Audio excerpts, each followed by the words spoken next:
인생을 살다 보면 이런 생각이 들 때가 있다. 진심을 다하고 있는데 왜 하늘은 도와주지는 못할 망정 방해를 할까?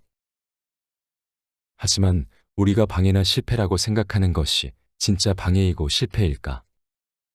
우리는 고기를 구울 때 한쪽을 충분히 굽고 난 후에 뒤집는다. 혹시 지금 마음이 뒤집히고 하던 일이 뒤집히고 계획이 뒤집혔다면 그 뒤집혔다는 사실에만 매여 있지 말자. 너무 이르게 절망하지 말자. 하늘은 당신 인생의 다음 단계를 계획하고 있을지도 모른다. 한쪽 삶이 충분히 구워졌기에 그 다음으로 넘어간 것일지도 모른다.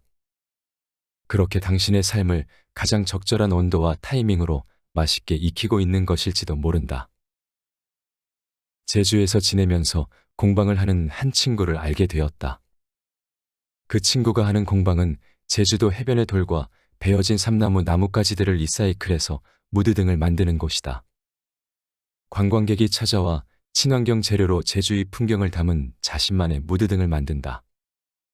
이 친구와 친해져서 쉬는 날이면 같이 바닷가에서 수영도 하고 스쿠터를 타고 해안도로를 달리기도 하고 밤에 별도 보러 가고 중학교 남자아이들처럼 여기저기 놀러 다녔다. 그런데 이 친구를 볼 때마다 드는 생각이 있었다. 40이 넘은 것 같은데 결혼 생각은 없나? 공방을 확장해서 돈도 더 벌어야 할 것 같은데 괜찮나 하는 생각들이었다. 코로나로 장사도 잘 안 될 것 같아서 걱정되는 마음에 슬쩍 물어봤다. 요즘 장사는 좀 어때? 내가 홍보라도 도와줄까? 돌아오는 대답은 역시나 상황이 좋지 않았다. 형님, 요즘 장사가 잘 안 됩니다. 코로나로 관광객이 예전보다 줄기도 했고요. 그리고 관광객이 많을 때는 날씨가 좋을 때인데요. 날씨가 좋으면 사람들이 공방에 안 오고 다들 나가서 놀려고 하죠. 비가 올 때 그나마 좀 되는 편입니다. 야외 활동을 못하니까 공방에 오시거든요. 그러더니 해맑게 웃으며 한마디를 덧붙였다. 그런데요, 형님, 수업이 많으면 돈 벌어서 좋고 수업이 없으면 놀아서 좋습니다. 나는 그가 마냥 힘들어할 것이라고 생각했다. 하지만 그는 일이 많으면 돈을 벌 수 있어서 좋고 날씨가 좋아 손님의 발길이 뜸하면 본인도 바닷가에 가고 숲에도 가고 자전거와 오토바이도 타면서 놀 수 있어 좋다는 것이었다. 일을 할 때 안달복달하고 일이 일비하는 내 모습이 떠올랐다. 걱정해야 할 대상은 그 친구가 아니라 나 자신이었다. 일이 많은 순간에도 일이 없는 순간에도 그 순간을 오롯이 즐겨본 적이 있나? 일이 많으면 너무 힘들어서 쉬고 싶다고 생각했고 일이 없어서 강제로 쉬게 될 때는 불안감에 시달리곤 했다. 이번 달에 나가야 할 돈이 많은데 지금 강연 더 해야 지난달 손실을 메꿀 수 있는데 같은 생각들로 힘들어했다. 일이 많으면 많다고 일이 없으면 없다고 앓는 소리를 했다. 유튜브에 강연을 올리기 시작하면서부터는 조회수와 구독자 수, 평균 시청시간 등 온갖 숫자에 집착이 심해졌다. 구독자 수가 생각보다 빠르게 늘지 않거나 만족스러운 강연이었는데도 조회수가 낮으면 스스로를 의심했다. 점점 숫자에 삶의 주도권을 빼앗기고 있었다. 벌이가 조금 더 좋아졌을지 몰라도 삶의 여유는 바닥난 상태였다. 만약 지금보다 돈을 5배, 10배 더 벌게 되면 불안해하지 않을까? 구독자 수가 100만, 200만이 되면 여유를 즐길 수 있을까? 숫자보다 더 중요한 것이 있다는 것을 그 친구의 한마디 덕분에 깨닫게 되었다.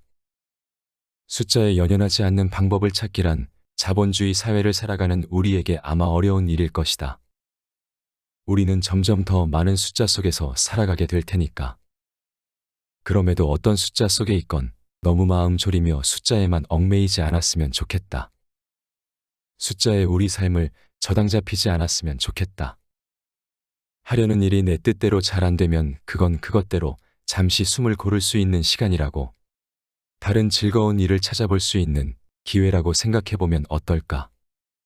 행복하게 일하고 행복하게 쉴 줄 아는 것. 평생 풀어가야 할 숙제 같다. 하고 싶은 것. 이 말에 굉장히 큰 함정이 있다. 하고 싶은 것은 곧 내가 집중하고 몰입하는 것이다. 한번 집중했다고 그 일이 잘 되진 않는다. 반복해서 집중해야 한다. 이것을 다른 말로 일관성이라고 한다. 하고 싶은 것을 일관성 있게 해야 나중에 그것이 나의 기쁨이 된다. 사람들은 보통 끌리는 것, 당기는 것이 내가 진짜 하고 싶은 것이라고 생각한다. 꿀을 찾는 나비처럼 끊임없이 단 것을 좇는다. 이 일을 하다가 지루해지기 시작하면 다른 일을 찾고, 저 일을 하다가 어려워지기 시작하면 또 다른 일을 찾는다. 끌림. 이것은 시작의 느낌에 불과하다. 처음에는 정말 강렬하게 끌렸다가 반드시 권태의 시기가 온다. 그럴 때 이 꽃 저 꽃 옮겨다니면 항상 같은 단계에서만 머무르게 된다. 하고 싶지는 않지만 해야 한다는 판단이 내려왔을 때 그 일을 반복해서 하는 능력은 모든 인간에게 매우 중요하다. 나는 청소년 시기에 특히 이 힘을 길러야 한다고 생각한다. 만약 내가 무엇을 좋아하는지, 무엇을 하고 싶은지 아직 모른다면 내게 주어진 일을 해내면서 나중에 정말 하고 싶은 일이 생겼을 때 반복할 수 있는 힘을 키우길 바란다. 하고 싶은 일을 마침내 해내는 사람, 그 일을 잘 해내 자신의 기쁨으로 만드는 사람. 결국 하고 싶은 것을 하기 위해선 해야 하는 것을 하는 힘이 필요하다. 삶이 내 뜻대로 안 된다는 생각이 들면 어쩌면 찬스일지도 모른다. 왜냐하면 인간은 뜻대로 안 될 때 사고의 깊이가 생기기 때문이다. 삶의 본질, 문제의 근본을 생각하게 된다. 인간은 힘이 넘치고 셀 때보다 힘이 없을 때 자기 자신을 받아들인다. 그러니 나이가 들고 힘이 빠졌을 때, 예전에는 마음만 먹으면 다 할 수 있을 것 같았던 일들을 하지 못하게 됐을 때 좌절할 일만은 아니다. 나를 가득 채우고 당당해 보이게 만들었던 삶의 허세, 자존심, 아집을 비워내고 자신에 대한 긍정적인 마음을 채워보자. 사람들과 함께하고 나를 괜찮은 사람으로 바라보는 마음을 키워보자. 그래, 여기까지 잘 왔다. 고생했어. 대견하고 기특해. 그동안 짊어진 짐들이 있었다면 그 일들을 잘 해낸 스스로를 칭찬하고 모든 것을 정직하게 다 갚았다 생각하자. 이제 정리하고 내 경기를 뛰고 내 삶을 살자. 해야 할 일을 하고 싶지 않아도 오랫동안 해왔으니 이제는 내가 진짜로 하고 싶은 일을 챙기며 살자.